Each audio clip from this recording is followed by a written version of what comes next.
On today's show, we hear about the largest annual fundraiser in North Texas happening today. Madison Wells highlights an important life lesson through the story of a childhood cancer survivor from Rogers Middle School. These stories and more on this edition of HTN Daily.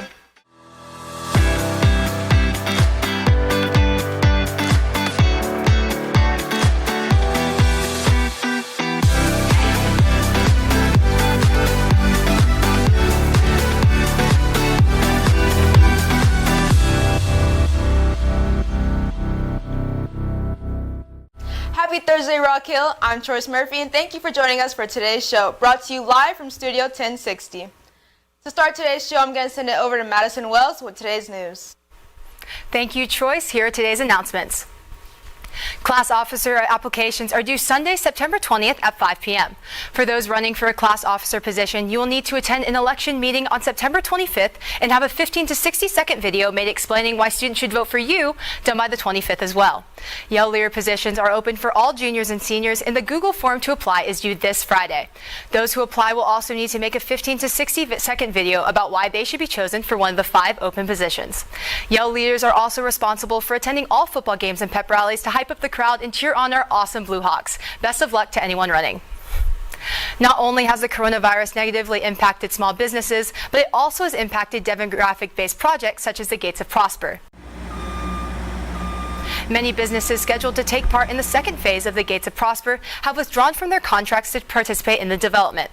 Tuesday Morning is one of the few loved companies initially supposed to arrive in the new expansion. However, with their recent bankruptcy, the company has withdrawn from its contract.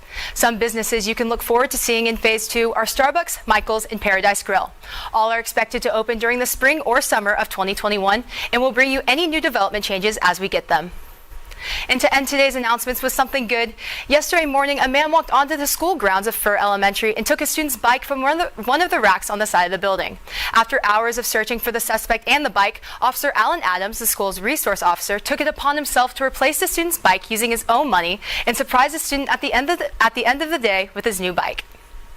Well, that's all of today's news. Back to you, Choice. Thank you, Madison. With the first pep rally in Rock Hill history, next Thursday, September 24th, Grant Johnson is in studio with Mr. Dustin Toth to hear about the pep rally next week.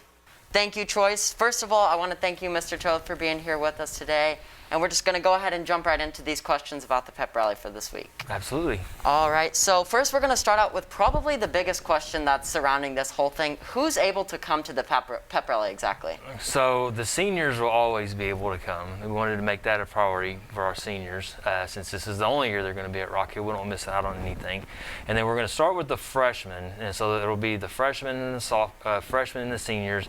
And then the following week, we'll do freshmen, sophomores, and then freshmen and juniors. So basically 2 grades each time, so we can limit our capacity in the arena. And everybody else will be in their rooms, and we'll stream it in the classrooms, hopefully, so they can watch it. Awesome. Now, we've had a lot of success here with the COVID procedures being implemented. I know that it's kind of hard to have any hopes for anything in 2020, right? But what do you expect from this pep rally? I just want everybody to have a good time. I think the biggest thing that we're going to have to do is make sure that we're not sitting directly beside each other, so skipping a seat. And then also we're going to have to stagger on the rows. So if you're in an even seat on one row, then you'll sit in an odd seat behind so that we're staggered front and to the side. And then our entry procedures, so we'll just file in one row at a time. And then also when we exit will be a big thing because we can't just have everybody mass exit. But I think during the pep rally, keeping your mask on, having fun, having a good time, being what a pep rally's for, and then also having our kids perform is probably the driving force behind wanting to have the pep rally, because our band works hard, our cheerleaders are working hard, drill team, all those groups, so they need that space to perform, and then we want to see the great things that they're doing. So most definitely. Yeah. Well, you don't want to miss all those awesome performances, so the theme is Blue Out, and it will be on September the 24th at 3:15. Thank you so much for being here with me, Mr. Toth. I'm going to send it back over to you, Troy. Absolutely. Nearly $16 million has already been donated in early giving for the North Texas Giving Day, which occurs each year. I sat down with a few local nonprofits to learn how this event helps fund their efforts. Mental health awareness has become a topic frequently discussed throughout the past few years, even so amongst first responders.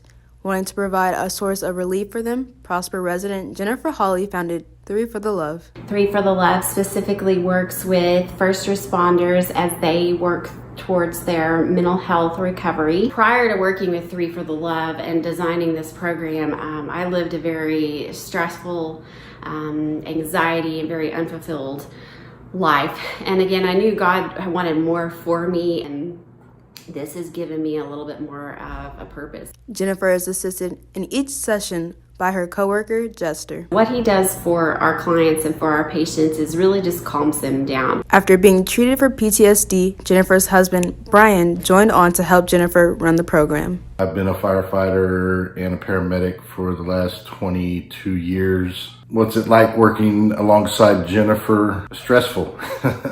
What she does is very stressful. We're dealing with mental health patients, and particularly first responders, military, and their spouses. 3 for the Love is just one of the 3,000 nonprofit organizations who are participating in North Texas Giving Day to earn funding for their program. North Texas Giving Day is a one-day, 18-hour online giving event where we invite the community, the region of North Texas, to give to support local nonprofits. After a record-setting year raising $50 million, the funds are donated to nonprofits in North Texas. Prosper Education Foundation participated in the fundraiser last year and plans to return with the help of 2 organizations who will match the donations. So this year we're going to hit that $30,000 mark and double the money that we receive from the community for teacher grants. To donate to North Texas Giving Day, head to northtexasgivingday.org and support an organization such as 3 for the Love and Prosper Education Foundation. For HTN Daily, I'm Trois Murphy.